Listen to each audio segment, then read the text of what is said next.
Bismillahirrahmanirrahim. Assalamualaikum warahmatullahi wabarakatuh.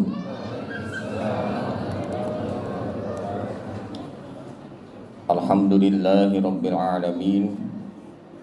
Wassalatu wassalamu ala asrafil anbiya'i wal mursalin sayyidina wa maulana Muhammadin wa ala alihi wa ashabihi ajma'in, amma ba'd.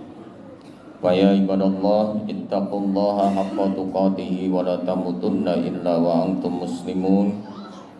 Wa qala Allah ta'ala fi kitabil karim, a'udzu billahi minasy syaithanir rajim. Wa itta'adzana rabbukum la in syakartum la azidannakum wa la in kafartum inna 'adzabi lasyadid. Wa qala aidan, a'udzu billahi minasy syaithanir rajim. Ya ayyuhalladzina amanu kutiba alaikumus syiyamu kama kutiba alal ladzina min qablikum la'allakum tattaqun. Shadaqallahul adzim. Hadirin jamaah salat Isya dan jamaah salat tarawih Masjid At-Ta'awun yang dirahmati Allah Subhanahu wa taala. Bersyukur pada malam hari ini dengan ucapan alhamdulillahirabbil alamin, kita panjatkan kehadirat Allah Subhanahu wa taala bahwasannya di malam hari yang berbahagia ini, di malam yang mulia ini, kita bisa berkumpul, kita bisa melaksanakan kewajiban kita kepada Allah Subhanahu wa taala, yaitu melaksanakan sholat Isya berjamaah.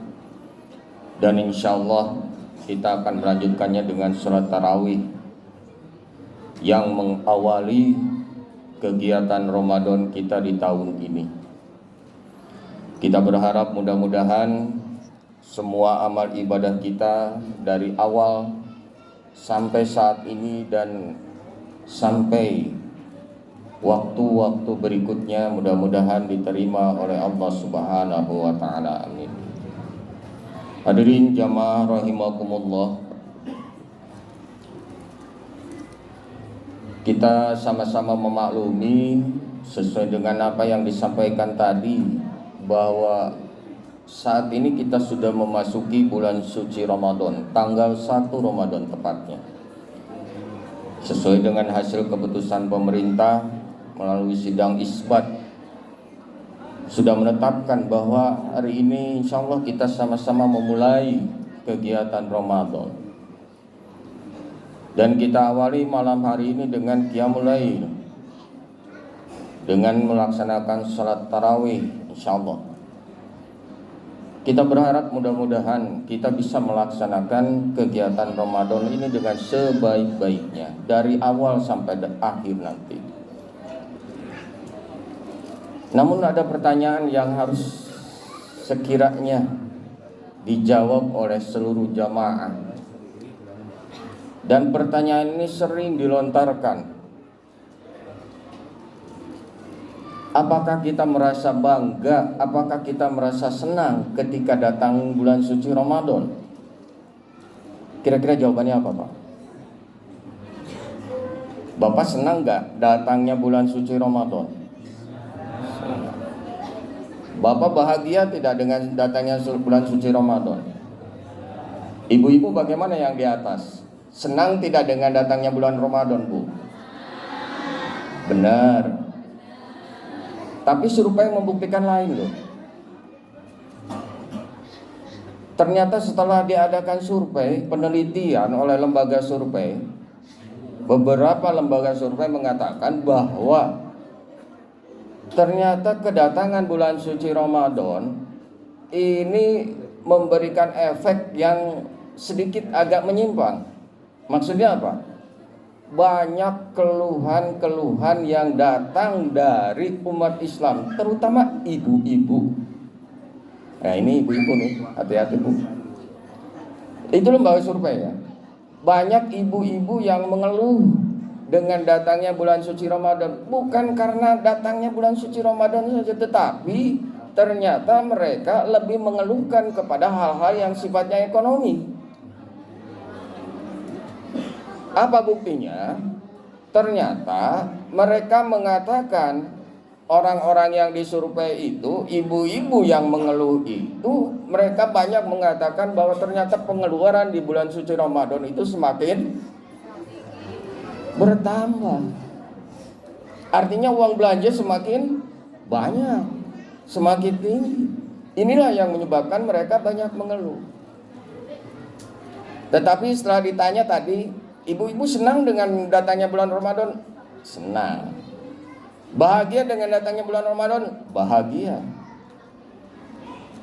Dan itulah sebenarnya yang diajarkan oleh Rasulullah di dalam hadisnya. Barang siapa yang merasa senang, barang siapa yang merasa bangga, barang siapa yang suka dengan datangnya bulan suci Ramadan, Allah mengharamkan api neraka menyentuh tubuhnya.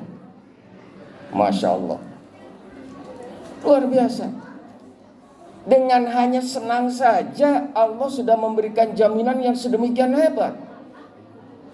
Kita bisa terhindar dari siksa api neraka. Jangankan disiksa dalam neraka, disentuh pun oleh api neraka haram, kata Allah.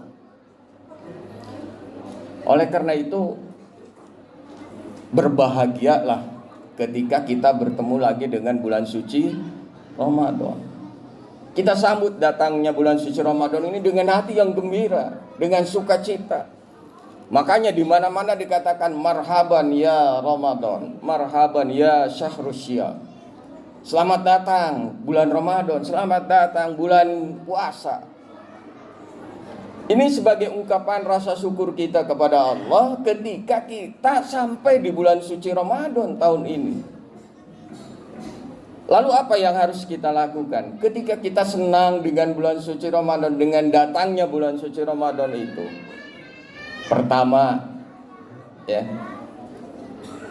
mari kita sama-sama luruskan niat kita.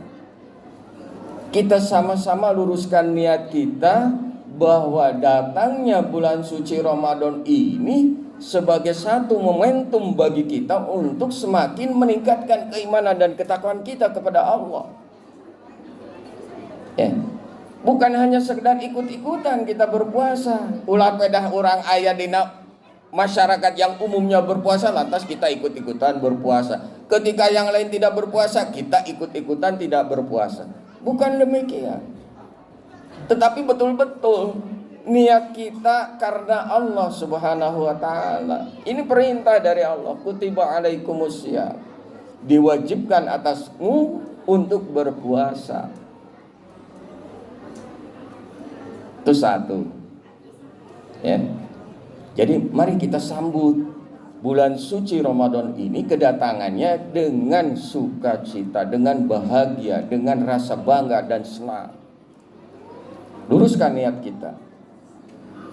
Yang kedua, tentunya bulan suci Ramadan ini bisa dijadikan sebagai satu momentum bagi kita, sebagai bulan tarbiyah bagi kita. Bulannya pendidikan bagi kita, bulannya latihan bagi kita.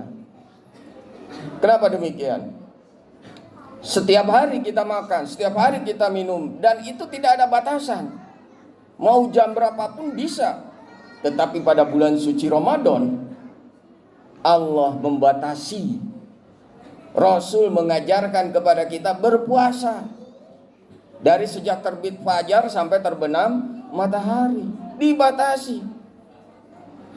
Taatkah kita dengan aturan itu? Nah, disinilah latihan bagi kita, pendidikan bagi kita. Belum lagi dengan aturan-aturan yang lain yang diharuskan kita mengerjakannya agar puasa kita ini bisa berjalan dengan baik. Ada sederet aturan yang harus kita ikuti di dalam berpuasa itu. Bukan hanya sekedar menahan lapar, menahan haus saja, tetapi ada hal-hal lain yang harus kita kerjakan supaya puasa kita betul-betul bisa dilaksanakan dengan baik. Jadikan bulan puasa ini sebagai bulan latihan, tarbiyah, pendidikan buat kita semua. Bukan hanya untuk orang tua saja, termasuk untuk anak-anak, remaja, orang dewasa, laki-laki, perempuan, sampai nenek kakek pun Bulan puasa dijadikan sebagai bulan pendidikan bagi kita. Lalu yang ketiga, kita bukan hanya melaksanakan ibadah ritual saja, bukan hanya sholat saja, bukan hanya puasa saja, bukan hanya mengaji baca Al-Quran saja, tetapi di bulan Ramadan ini juga adalah sebagai amalan sosial bagi kita. Bagaimana kita merasakan penderitaan orang lain yang notabene-nya status mereka berada di bawah garis kemiskinan, yang mungkin saja mereka mau puasa setiap hari di bulan lain pun selain bulan Ramadan karena ketidakmampuan mereka.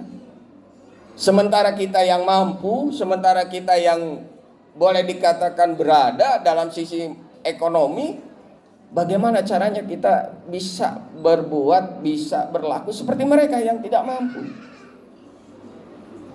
Allah berikan sarananya kepada kita untuk terus berlatih, mendisiplinkan diri. Nah, oleh karena itu, ajakan kepada seluruh jamaah, mari kita laksanakan ibadah puasa ini dengan sebaik-baiknya. Jadikan, anggaplah bahwa bulan puasa tahun ini adalah bulan puasa yang terakhir bagi kita. Ini jadi peringatan buat kita. Apakah kita akan ketemu lagi dengan bulan puasa tahun yang akan datang? Belum tentu. Belum tentu. Siapa tahu, umur kita kan belum tahu sampai kapan kita hidup di dunia ini. Apakah sudah ada berita yang datang kepada bapak atau ibu sampai saat ini bahwa kita ini akan hidup sampai tanggal sekian, kita ini akan hidup sampai tahun sekian? Kan belum ada. Tidak ada jaminan. Oleh karena itu, anggaplah bulan puasa tahun ini adalah bulan puasa kita yang terakhir, sehingga bagi kita betul-betul dalam melaksanakan ibadah puasanya di tahun ini. Tapi kita masih berharap, kita masih bisa berharap kepada Allah, mudah-mudahan selesai tahun ini kita berpuasa, kita dipertemukan lagi dengan puasa di tahun-tahun yang akan datang. Mudah-mudahan. Sekali lagi ajakan untuk kita semua, marilah kita sama-sama kita manfaatkan momentum bulan suci Ramadan ini dengan sebaik-baiknya di dalam rangka mengumpulkan pundi-pundi amal bagi kita semua. Yang insya Allah kalau kita bisa melaksanakan puasa dengan sebaik-baiknya dibarengi dengan ibadah-ibadah yang lainnya, mudah-mudahan Allah senantiasa meridhoi kita semua. Amin ya Allah ya Rabbal Alamin. Barakallahu li wa lakum. Sekian yang bisa saya sampaikan pada malam hari ini. Terima kasih atas segala perhatiannya. Mudah-mudahan kita masih bisa berharap kepada Allah. Mudah-mudahan kita diberikan kekuatan baik lahir maupun batin, diberikan kesehatan baik fisik maupun mental, jasmani dan rohani kepada kita semua, sehingga kita bisa melaksanakan ibadah puasa di tahun ini dengan sebaik-baiknya. Amin ya Allah ya Rabbal Alamin. Allahumma salli wa sallim ala Sayyidina Muhammad wa ala alihi wa ashabihi ajma'in. Amin ya Allah ya Rabbal Alamin. Alhamdulillahi Rabbil Alamin. Hamdan syakirin, hamdan na'imin, hamdan yuafi ni'amahu wa ikafi majidah. Ya Rabbana lakal hamdu kama yanbaghi li jalali wajhika wa 'azimi sultanik. Allahumma salli ala Sayyidina Muhammad wa ala ali Sayyidina Muhammad. Allahumma ighfir lil muslimina wal muslimat wal mu'minina wal mu'minat al ahya'i minhum wal amwat. Rabbana hab lana min azwajina wa dhurriyyatina qurrata a'yun waj'alna lil muttaqina imama. Rabbana la tuzigh qulubana ba'da idh hadaytana wa hab lana min ladunka rahmatan innaka antal wahhab. Rabbana atina fid dunya hasanah wa fil akhirati hasanah wa qina adzabannar. Sallallahu ala sayyidina Muhammad wa ala alihi wa sahbihi ajmain. Subhana rabbika rabbil izzati amma yasifun wa salamun ala mursalin walhamdulillahi rabbil alamin. Assalamualaikum warahmatullahi wabarakatuh. Salatan tarawih rak'ataini jami'an rahimakumullah.